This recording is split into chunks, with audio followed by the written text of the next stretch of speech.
আসসালামু আলাইকুম। আশা করি সকলেই ভালো আছেন। এতদিন আমরা টিআই পোর্টালে এইচএমআই ডিজাইনে যে নরমাল বাটনগুলো ইউজ করেছি, আজকে আমরা সেই নরমাল বাটনগুলোর পরিবর্তে আমরা ইউজ করব কিছু কাস্টমাইজ বাটন। আর এই কাস্টমাইজ বাটনগুলো আমরা কিভাবে ইউজ করব সেটাই দেখব আজকের এই ভিডিওতে। তো দেরি না করে চলেন শুরু করি আজকের ভিডিওটি।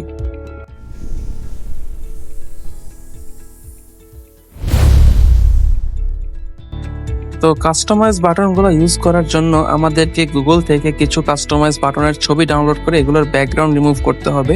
আশা করি আপনারা ছবির ব্যাকগ্রাউন্ড রিমুভ করতে পারেন। তো এরপর আমরা চলে যাব আমাদের টিআই পোর্টালে। এখানে টিআই পোর্টালে আমরা যে নর্মাল বাটনগুলো যেভাবে নিয়েছি আমরা সেভাবেই নর্মাল বাটনগুলো নেব। এরপরে বাটনগুলোর প্রপার্টিসে গিয়ে আমরা জেনারেল অপশনে গিয়ে এই গ্রাফিক্স অপশনটাকে সেট করে দেব। অর্থাৎ প্রথমে আমরা বাটন নেব, কিন্তু বাটনের প্রপার্টিসে গিয়ে আমরা গ্রাফিক্স অপশনে গিয়ে আমরা যে গ্রাফিক্স লিস্ট আছে সেখান থেকে আমাদের যে ছবিটা ডাউনলোড করেছিলাম সেটাকে সিলেক্ট করব। তো আমি স্টার্টের জন্য স্টার্টের যে লোগোটা ছিল সেটাকে সিলেক্ট করলাম। এরপরে আমাদের এই বাটনের যে অ্যাপিয়ারেন্স আছে সেখান থেকে এটাকে ট্রান্সপারেন্ট করে দেব। তো ট্রান্সপারেন্ট করে দিয়ে এবার এটার সাইজটাকে আমরা একটু রিসাইজ করে নেব। তো দেখতেই পাচ্ছেন আমরা আমাদের একটা স্টার্ট বাটন আমরা নিয়েছি, এখন এটার সাইজটাকে আমরা একটু রিসাইজ করে নিচ্ছি। এরপরে আমরা এই স্টপ বাটনটার ক্ষেত্রেও সেম ভাবে প্রপার্টিসে যাব। প্রপার্টিস থেকে আমাদের যে জেনারেল অপশন, এই জেনারেল অপশন থেকে এটাকে গ্রাফিক্স করে দেব। আর আমাদের যে স্টপ বাটনটা আছে সেই স্টপ বাটনটাকে আমরা এবার সিলেক্ট করব। এখান থেকে আমরা আমাদের যে স্টপ বাটন আছে সেই স্টপ বাটনটাকে আমরা সিলেক্ট করলাম এবং এটারও আমরা ব্যাকগ্রাউন্ড ট্রান্সপারেন্ট করে দেব। আর আমাদের এই দুইটা বাটনে দেখবেন পাশে কিছু বর্ডার আছে স্কোয়ার শেপে, আমরা সেই বর্ডারটাকে তুলে দেব।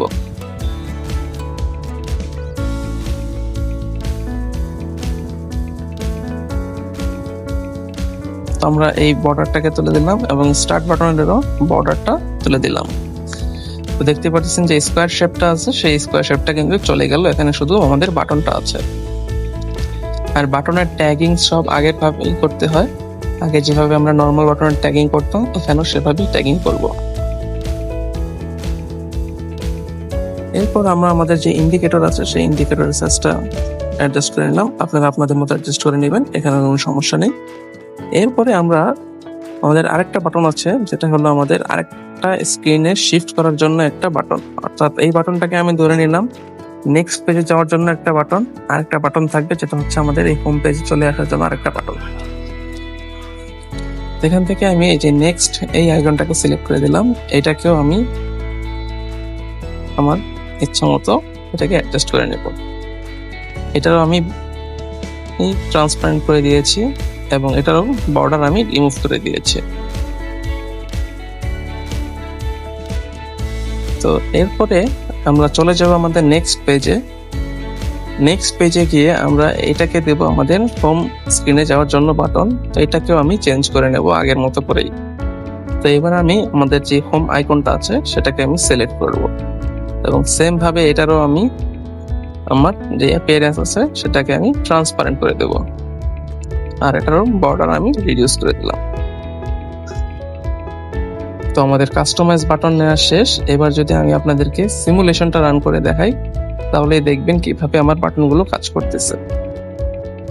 আমি যখন সিমুলেশন রান করলাম, আমাদের সিমুলেশনটা লোড হচ্ছে।